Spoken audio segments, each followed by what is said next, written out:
Okay guys, we're back, we're outside, and we're gonna do a lot of planting today. So, yes, it is exciting. Oh.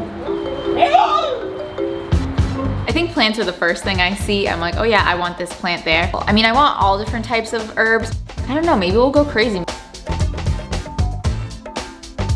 Hi guys, my name is Kelsey, and today I am so excited because we are going to do a little plant with me. It's spring and I can't help but to buy some plants in spring. Even though my house isn't decorated yet, I do know that I think plants are the first thing I see. I'm like, oh yeah, I want this plant there. So that's what we're gonna be doing today. I'll give you a little tour of the plants that I already have, and we're gonna look at any pots that I have and then go shopping and of course plant the plants. I'm gonna figure out kind of which types of plants that I want. I want some in particular, and I want ones that are gonna work in the certain spaces that I have, because I have lots of areas that are low light. I have areas that I wanna do trailing plants, so it's gonna be a journey, and I'm so excited for you guys to come along with me. Make sure you guys are subscribed if you aren't already. We're trying really hard to reach 2 million subscribers before our 10-year YouTube anniversary, which is in October. So if you have not yet subscribed, the statistics are like 50% of our viewers haven't subscribed. So if you happen to be one of those viewers, I'd ask you to take a moment to consider subscribing. All right, well, let's just get on with the quick little plant tour. Ooh, disclaimer, I am not a plant expert. I am a plant enthusiast. I have killed my handful of plants, but I also have come miles since or kilometers if you're Canadian, since I first started trying to take care of plants. So I'm excited to share with you guys what I've learned, and I'm excited for us to learn together. And any tips or comments based on anything that I've said, please feel free to leave them in the comments below, because I love hearing your guys' feedback.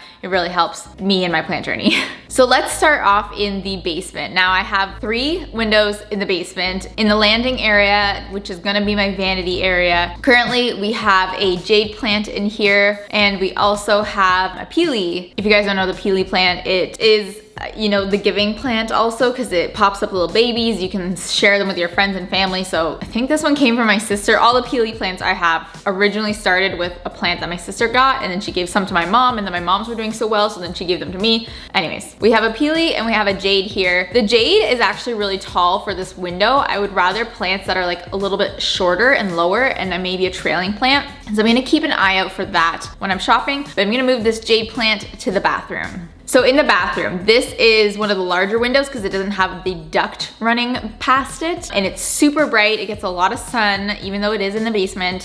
So in here I have, you know, some more peely babies that were an offshoot of this family. They're like the grandkids. And I also have a version of a pothos, I believe. This one was given to me by my grandma years ago, maybe like 4 years ago. And this is a grandbaby of a plant that started in my dad's bedroom in the 70s. So that's crazy. This is like a great granddaughter maybe. And I think the trailing looks really good here. I have a vision. Before I even had a house, I had these pictures pinned to my Pinterest board of a beautiful, lush, green bathroom. So I want to make that dream come true so badly. So I'm actually thinking that there's too much peely going on in here, so I'm gonna take one out. What I do want to look for when I'm out shopping for plants is some really unique trailing plants, because I want to hang them from the ceiling and kind of make this corner over the tub a whole little plant area. I'm so excited. My bathroom is my favorite room in the house, guys. So I need to find a plant for here that is like okay with light, because there's a lot of bright light coming in here, but it's also okay with moisture and humidity, which seems like the dream for a plant, but some plants don't like that, so I just need to be aware of that. So heading into the bedroom, this is the smallest window that we have, and we already have another jade plant in here, but I'm gonna bring this peely in here just to keep it company. And something that I want in here is a floor plant that's really tall and good in low light, because I don't get a lot of light here. And I did some research, because you know, the window gives light to the leaf, the tall of a plant. Like imagine some kind of like banana leaf plant, you know? And I was like, does the soil need the sun, or is it just the leaves? And I think it's just the leaves. So that means that I think it's okay if the bottom half of the plant, like the stalks, are in shade, as long as I can get those leaves up high in the sun. So that might mean a tall plant or a medium-sized plant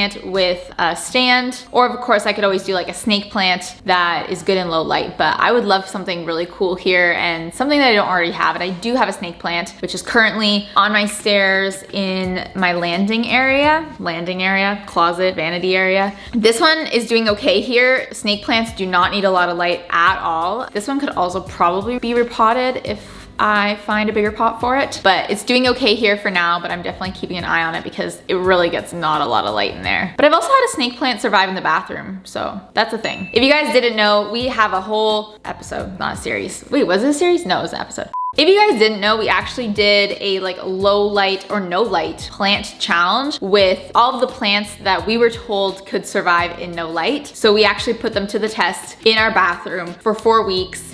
So I'll link that video here. You can see which one survived. Spoiler alert, the snake plant did well.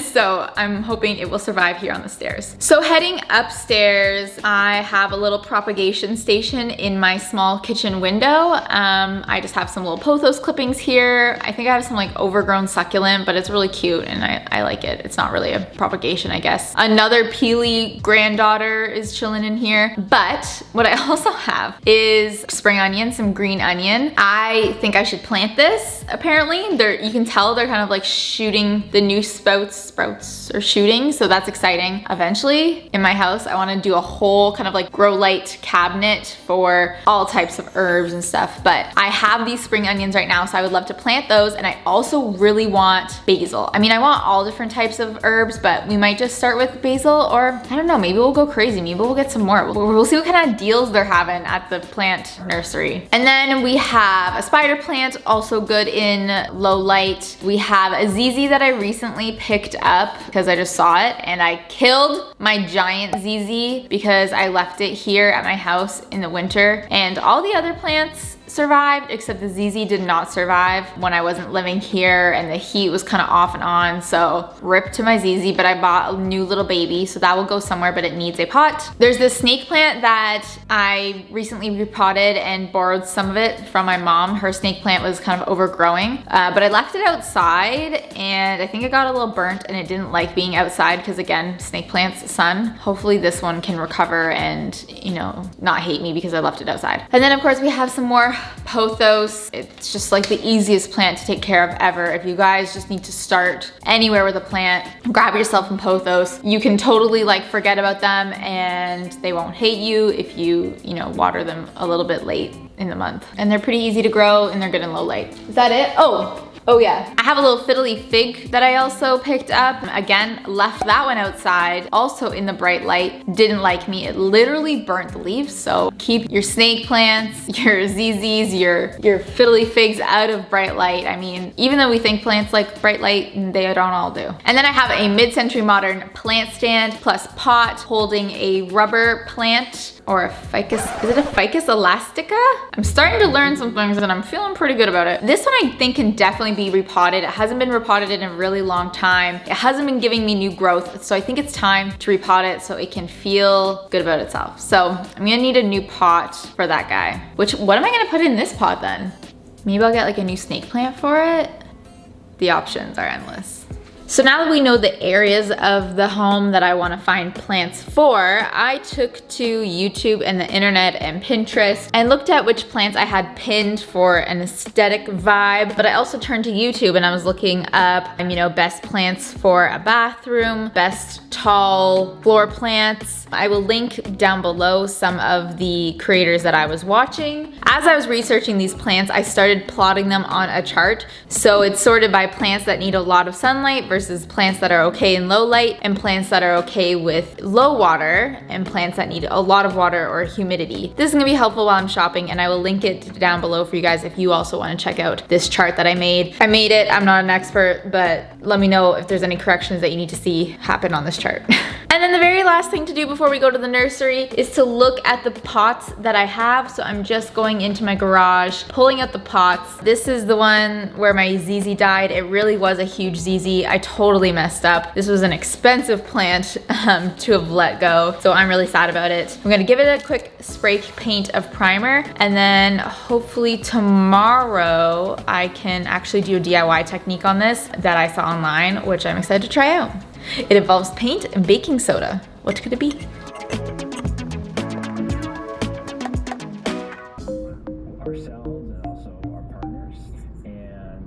So today I'm heading about an hour away almost to a highly recommended plant nursery garden center where hopefully I can find a larger variety of plant species than I would anywhere local by me.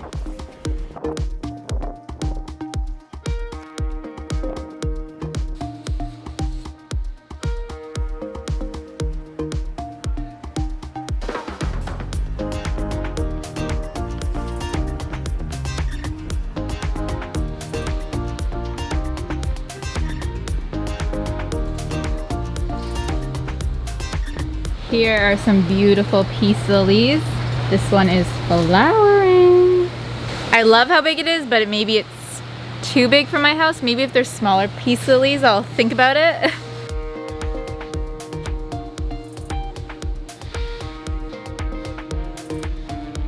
I want that for the office. So I was thinking about getting a monstera, but they're really big, and also I don't love the look of the small ones. They just like actually don't look cute. But I have been seeing this Swiss cheese plant recently, and they have like one left, and I'm so excited. The Swiss cheese plant is like, it is a monstera, but I just feel like it's a little bit more viney, and I think it just looks cuter off the bat. I think monsteras look really good when they're big, but I don't have that much room, so I'm excited about the Swiss cheese plant.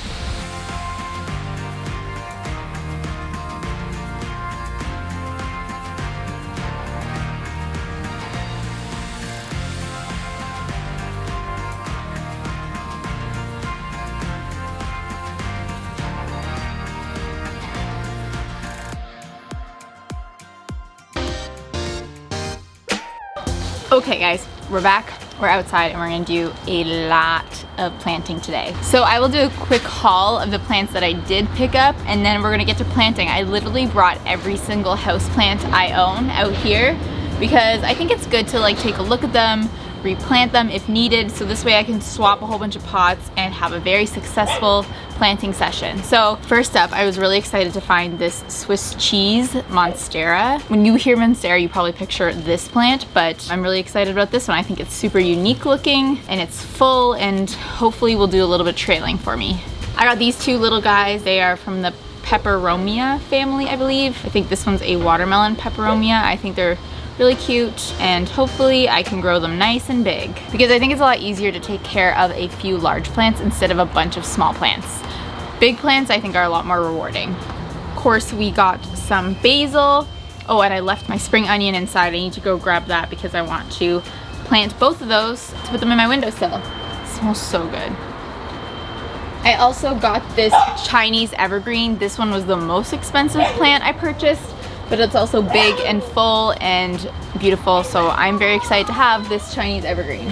When I first walked into the nursery, I saw that they had a bunch of strings of parts, and they weren't in the best shape, but I did find this one that has some trailing bits. When I untangle it, it'll be even longer. And I don't know, it's like pretty unique looking, so I'm excited about this string of parts. Okay, and then what I ended up getting not at the nursery is this snake plant I just found at Canadian Tire for like $12, which I think is a pretty good deal for a snake plant, so that's why I picked it up. Usually snake plants like are kind of upwards of 30, and then like the really big ones are like 100, so I thought $12 was a good price. Also at Canadian Tire, I found this baby rubber tree, which I have never seen before, so I picked it up because why not? And then when I was at the office, like our office, we have a bunch of this, I think it's called trailing jade or hanging jade. I believe it's a type of jade. This for sure is a jade, and I feel like they're very similar. I don't know, maybe I'm totally making that up. I've been calling this hanging jade for forever, so if you guys know what this is, please let me know in the comments below. But we have so much of it at the office and we needed to trim it, so these have been just like chilling in here for forever, but they're rooted, and hopefully I can plant these today. There are some DIY projects I need to do. I picked up some different like pots and holders here. I don't like this color, and I want to make this a hanging pot, ideally, I think. So that includes drilling some holes in some pots. This one's like plastic, I believe, so I could just use probably a regular drill bit, but I do have some stone ones or like ceramics that I'm going to need to use a masonry drill bit for. And then there's another painting DIY that I want to do. So I'm gonna do a little bit of planting for the stuff I know that is like easy, and then I'll check back in and we'll work on some DIYs.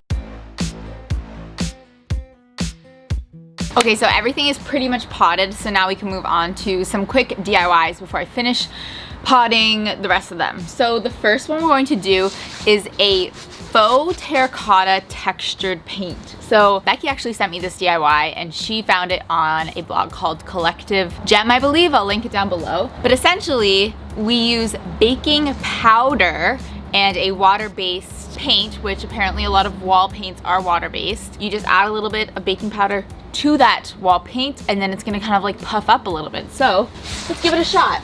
So I'm just using a leftover sample I have from when I was trying to pick my house paint colors. This isn't the color I went with, but I mean, it's close enough and I don't mind if the pots are a slightly different white. Let's start by adding this to our cup. And for about a cup of paint, you're gonna wanna do a tablespoon of baking powder. I'm gonna add a little bit more to get the right texture. Now I would definitely say this is textured and you can't keep it, it won't store, so you need to use it right away.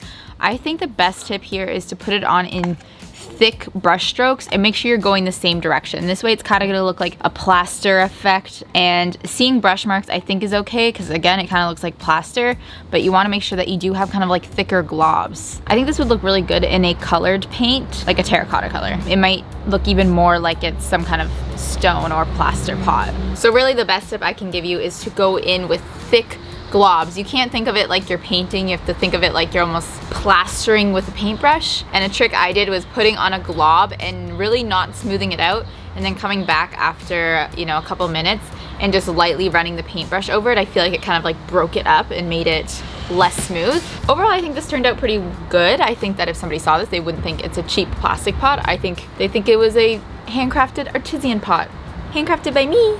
Now I do want to do this technique to a couple of other pots, but first I want to turn them into hanging pots.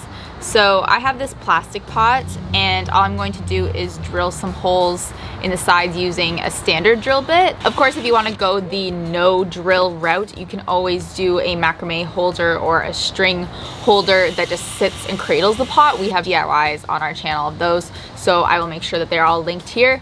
But I want to go for the whole hanging knot look, so that's what we're doing today.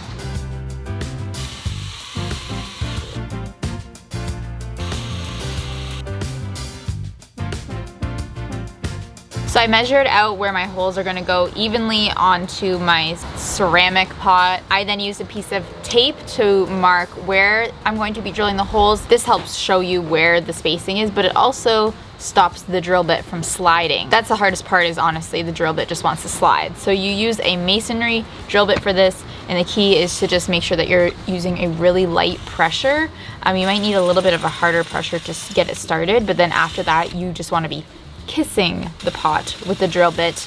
You lean the weight of the whole drill into the pot, you're probably gonna crack the pot. So honestly, that was really easy, and spoiler alert, if you guys wanna add drainage to your pots, you literally do the same thing, but you just do it on the bottom, which is actually kind of a little bit easier to not do it on a curved edge. Obviously, we know drainage is important for your plants. Sometimes they have built-in drainage like this one. You can just put, you know, the existing pot with drainage in a pot so that when you water it, you kind of just like take it out and you can like dump out any extra water.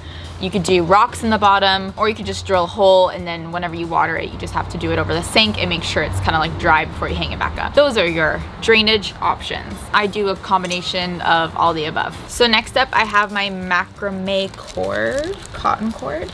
Am I bleeding? What is this? Pizza sauce? Blood? I don't know. Low-key, it's probably one of those little red spiders and I accidentally squished it.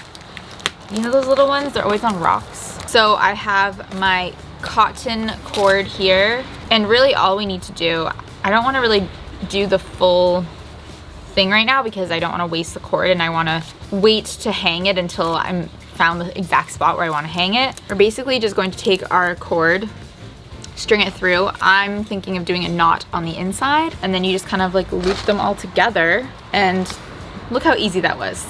I'm really excited about specifically a plastic pot because this is like a couple of dollars. I drilled my holes into it. I'm going to add my hanging cord. I'm going to do the same technique that I did on my large pot here. So I'm gonna make sure I prime it with a spray paint, do my textured paint technique, and this pot is gonna look like it's $50 by the end, but really it was only a couple dollars.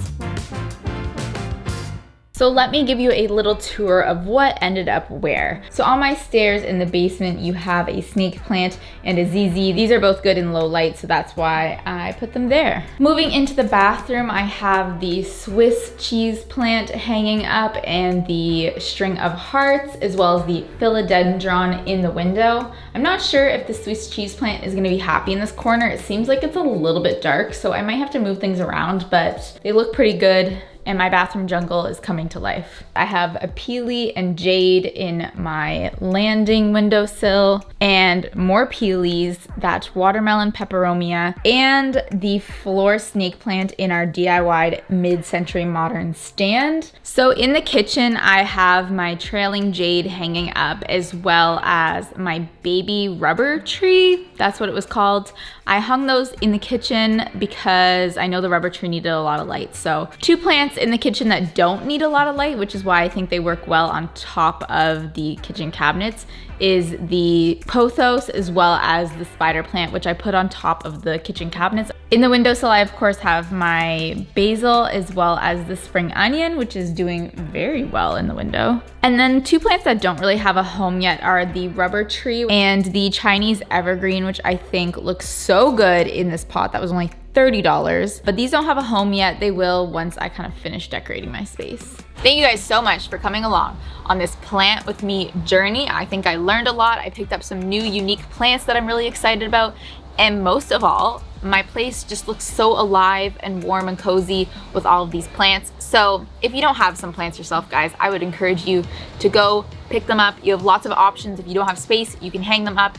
If you have space, you can get a big guy. And if you have a low budget, well, we know how to solve that too. So thank you guys so much for watching. Make sure you guys stay tuned and stay subscribed, because you saw some sneak peeks of my house in this video, but I have a whole series called Making Home where we're making over all of the spaces. I think the bathroom's gonna be up very soon. So make sure you guys are subscribed. Thank you for watching, and I'll see you next time. Bye.